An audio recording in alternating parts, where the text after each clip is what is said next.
Well, hello. BigDaddyBigz here, productreviewdude.com, and this is Through the Bible in a Year with BigDaddyBigz. Today's chapters are, today's January 16th. Today's chapters are Exodus chapter 11 through 14. If you like the videos, if they're a blessing, like and share them, please. And this is the Tree of Life version of the Bible. If you enjoy this version of the Bible and you would like to get a copy for yourself, click the link down in the down under the video on the website. And yes, it is an affiliate link. I'll make a little commission off of it just for sending you to the website, but you know, it doesn't cost you anything extra to do that. So that being said, let's get started. Excuse me. Exodus chapter 11. Final plague, death. Now Adonai had said to Moses, I will bring one more plague upon Pharaoh and on Egypt. After that, he will let you go from here. When he lets you go, he will surely thrust you out altogether from here. Speak now into the ears of the people, and let every man ask from his neighbor, and every woman from her neighbor, for articles of silver and gold. Adonai gave the people favor in the eyes of the Egyptians. Indeed, the man Moses was very great in the land of Egypt, in the eyes of Pharaoh's servants, and in the eyes of the people. So Moses said, This is what Adonai says. At around midnight I will go out into the midst of Egypt, and all the firstborn in the land of Egypt will die.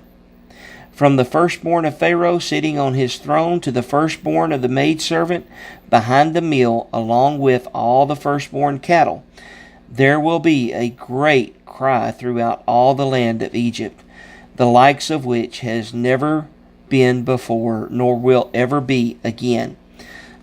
But not so much as a dog will growl against any of Bnei Israel, neither man nor beast, so that you may know that Adonai makes a distinction between the Egyptians and Israel. All these servants of yours will come down to me and bow down to me, saying, Get out, you and all the people who follow you.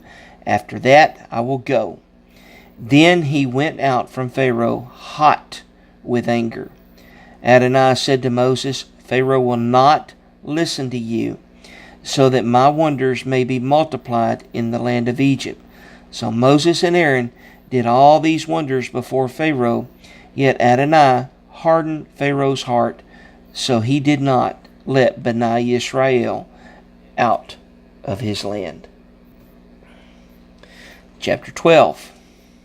The Passover Lamb. Now Adonai spoke to Moses and Aaron in the land of Egypt, saying, This month will mark the beginning of months for you. It is to be the first month of the year for you. Tell all the congregation of Israel that on the 10th day of this month, each man is to take a lamb for his family, one lamb from the household. But if the household is too small for a lamb, then he and his nearest neighbor are to take one according to the number of the people. According to each person eating, you are to make your count for the lamb. Your lamb is to be without blemish, a year-old male. You may take it from the sheep or from the goats. You must watch over it until the 14th day of the same month. Then the whole assembly of the congregation of Israel is to slaughter it at twilight. They are to take the blood and put it on the 2 doorposts and on the crossbeam of the houses where they will eat it. They are to eat the meat that night, roasted over fire with matzah and bitter herbs. They are to eat it. Do not eat any of it raw or boiled with water, but only roasted with fire, its head with its legs and its innards. So let nothing of it remain until morning. Whatever remains until the morning, you are to burn with fire. Also, you are to eat it this way, with your loins girded, your shoes on your feet, and your staff in your hand. You are to eat it in haste. It is Adonai's Passover. For I will go through the land of Egypt on that night and strike down every firstborn, both men and animals. I will execute judgments against all the gods of Egypt. I am Adonai. The blood will be a sign for you on the houses where you are. When I see the blood, I will pass over you. There will be no plague among you to destroy you when I strike the land of Egypt. This day is to be a memorial for you. You are to keep it as a feast to Adonai. Throughout your generations, you are to keep it as an eternal ordinance. For 7 days you are to eat matzah, but on the first day you must remove hametz from your houses. For whoever eats hametz from the first day until the 7th day, that soul will be cut off from Israel. The first day is to be a holy assembly for you, as well as the 7th day. No manner of work is to be done on those days, except what is to be eaten by every person. That alone may be prepared by you. So you are to observe the feast of Matzah, for on this day have I brought your ranks out of the land of Egypt. Therefore you are to observe this day throughout your generations as an eternal ordinance. During the first month, in the evening of the 14th day of the month, you are to eat matzah, until the evening of the 21st day of the month.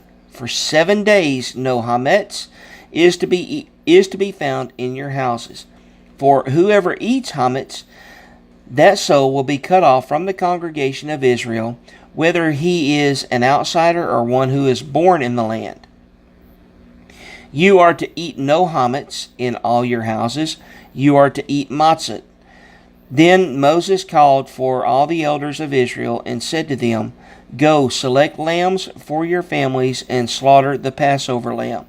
You are to take a bundle of hyssop, dip it in the blood that is in the basin, and apply it to the crossbeam and to doorpost with the blood from the basin. Now you may go out the door of his house. None of you may go out the door of this house until morning.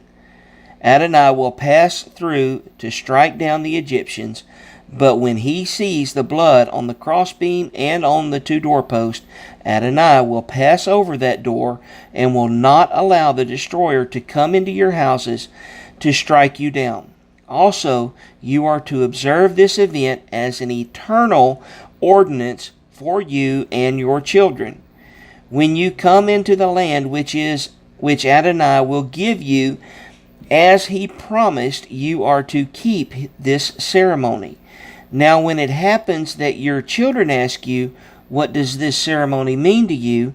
You are to say, It is the sacrifice of Adonai's Passover, because he passed over the houses of Bnei Israel in Egypt when he struck down the Egyptians, but spared our households. So the people bowed their heads and worshipped. Then Bnei Israel went and did it. They did just as Adonai had commanded Moses and Aaron. So it came about at midnight that Adonai struck down all the firstborn in the land of Egypt, from the firstborn of Pharaoh sitting on his throne to the firstborn of the captive who was in the dungeon, and all the firstborn cattle. Then Pharaoh rose up in the night, he and all of his servants and all the Egyptians, and there was a loud wailing in Egypt, for there was not a house where someone was not dead. So he called for Moses and Aaron at night and said, Rise up, go out from my people, both you and Bnei Israel. Go serve Adonai as you have said. Take your flocks and your herds as you said, and be gone. But bless me too. Now the Egyptians urged the people, sending them out of the land quickly, for they thought, We will all be dead. So the people took their dough before it was leavened, with their kneading bowls bound up in their clothes and on their shoulders. So Bani Israel acted according to the word of Moses. They asked the Egyptians for articles of silver and gold and for clothing. Adonai gave the people favor in the eyes of the Egyptians and let them have what they asked for. So they plundered the Egyptians. Then Bani Israel journeyed from Ramesses to Succoth, about 600,000 men on foot, as well as children. Also, a mixed multitude went up with them, along with the flocks and the herds and the heavy livestock. They had baked matzah cakes from the dough that they had brought out of Egypt. It had no hametz, because they were thrust out of Egypt and could not delay, so they had not made provisions for themselves.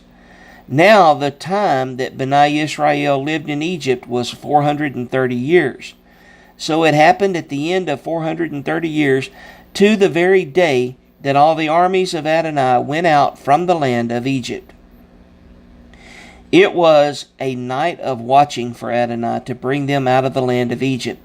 This same night is a night of vigil for Adonai, for all Bani Israel throughout their generations. Then Adonai said to Moses and Aaron, "This is the ordinance of the Passover. No foreigner may eat it. But every man's servant that is bought for money after you have circumcised him may eat it. Nor should a visitor or hired servant eat it. It is to be eaten inside a single house. You are not to carry the meat out of the house, nor are you to break any of its bones. All the congregation of Israel must keep it. But if an outsider dwells with you, you would keep the Passover for Adonai. All his males must be circumcised. Then let him draw near and keep it. He will be like one who is native in the land. But no uncircumcised person may eat from it. The same Torah applies to the native as well as the outsider who dwells among you." So all Bani Israel did so. They did just as Adonai commanded Moses and Aaron. And it was on that very day that Adonai brought Bani Israel out of the land of Egypt as armies. Chapter 13. Redemption of the firstborn. Adonai spoke to Moses, saying, "Consecrate to me all the firstborn from every womb of Bani Israel, both men and animals. This is mine." Moses said to the people, "Remember this day on which you came out from Egypt, out of the house of bondage. For by a strong hand Adonai brought you out from this place. No hametz may be eaten. This day in the month of Aviv you are going out. When Adonai brings you into the land of the Canaanites, the Hittites, the Amorites, the Hivites, and the Jebusites, which he swore to your fathers to give you, a land flowing with milk and honey, you are to observe this service during this month. For 7 days you are to eat matzah, and the 7th day is to be a feast to Adonai. Matzah is to be eaten throughout the 7 days, and no hametz is to be seen among you, nor within any of your borders. You are to tell your son on that day, saying, it is because of what Adonai did for me when I came out of Egypt. So it will be like a sign on your hand and a reminder between your eyes, so that the Torah of Adonai may be in your mouth. For with a strong hand Adonai brought you out of Egypt.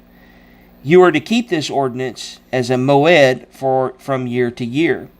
Now when Adonai brings you into the land of the Canaanite, as he swore to you and your fathers, and gives it you, you are to set apart to Adonai every firstborn from the womb, and every firstborn male animal you have will be Adonai's. Every firstborn donkey you are to redeem with a lamb, and if you do not redeem it, then you are to break its neck. But you are to redeem every firstborn male among your sons. So when your son asks you in times to come, what is this? Say to him, by a strong hand Adonai brought us out from Egypt, the house of bondage, And when Pharaoh refused to let us go, Adonai slew all the firstborn in the land of Egypt, both men and animals. So I sacrificed to Adonai all firstborn males, but I redeemed the firstborn of my sons. So it will be like a sign on your hand and like frontlets between your eyes. For by a strong hand Adonai brought us out of Egypt. After Pharaoh had let the people go, God did not lead them along the road to the land of the Philistines, although that was nearby, for God said the people might change their minds if they see war and return to Egypt. So God led the people around by the way of the wilderness to the Sea of Reeds. And Bani Israel went up out of the land of Egypt, armed. Moses also took the bones of Joseph with him, and he made Bani Israel swear an oath, saying, God will surely remember you, and then you are to carry my bones away with you.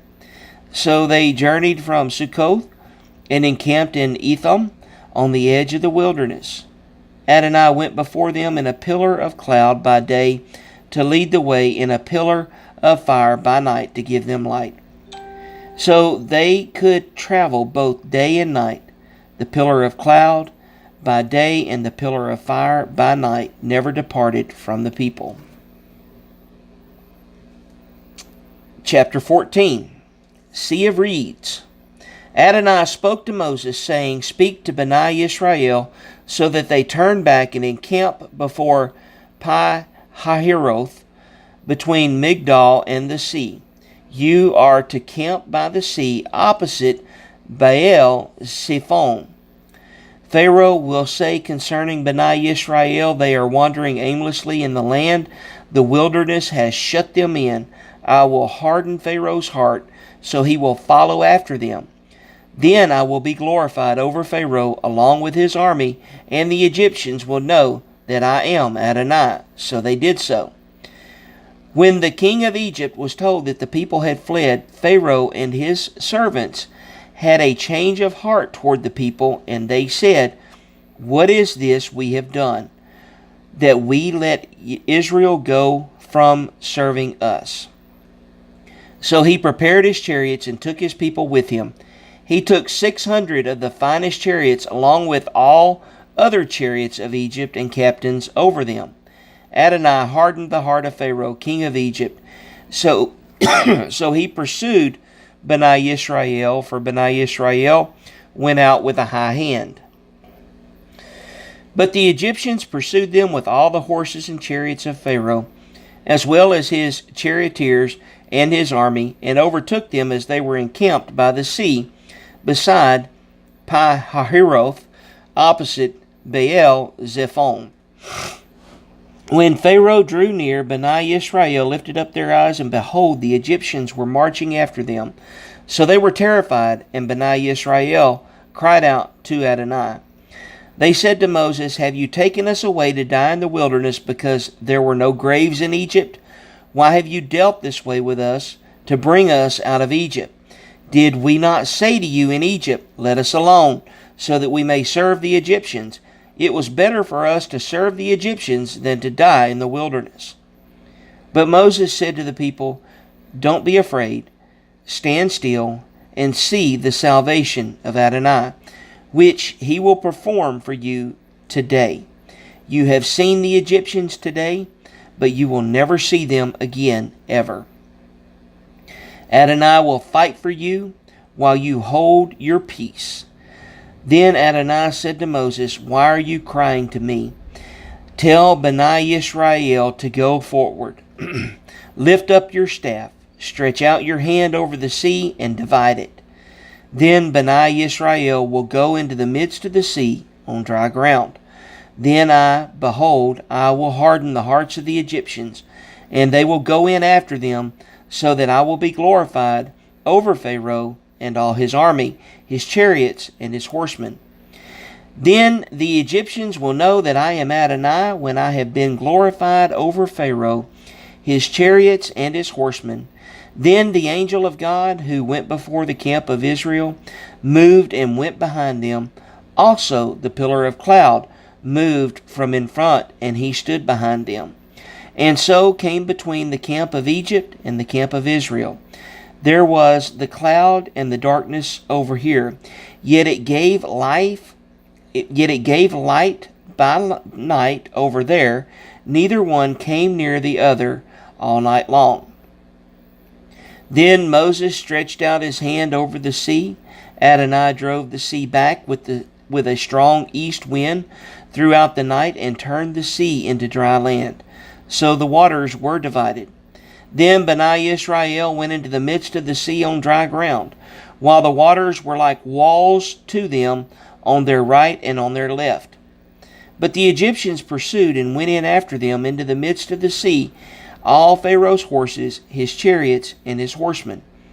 Now it came about during the morning watch that Adonai looked at the army of the Egyptians through the pillar of fire and cloud, and caused the army of the Egyptians to panic. He took off their chariot wheels, and caused them to drive heavily, so that the Egyptians said, "Get away from the presence of Israel, for Adonai fights for them against the Egyptians." Then Adonai said to Moses, Stretch out your hand over the sea, so that the waters come back upon the Egyptians, over their chariots and their horsemen. So Moses stretched out his hand over the waters, and the sea returned to its strength at the break of dawn. The Egyptians were fleeing from it, but Adonai overthrew them in the midst of the sea. The waters returned and covered the chariots, the horsemen, and the entire army of Pharaoh that went after them into the sea. Not one of them remained. But Bnei Israel had walked on dry land in the midst of the sea, and the waters were like walls to them on their right and on their left. So Adonai saved Israel that day out of the hand of the Egyptians, and Israel saw the Egyptians dead on the seashore. When Israel saw the great work that Adonai did over the Egyptians, the people feared Adonai, and they believed in Adonai and in his servant Moses. Join us again tomorrow. Thanks. Bye.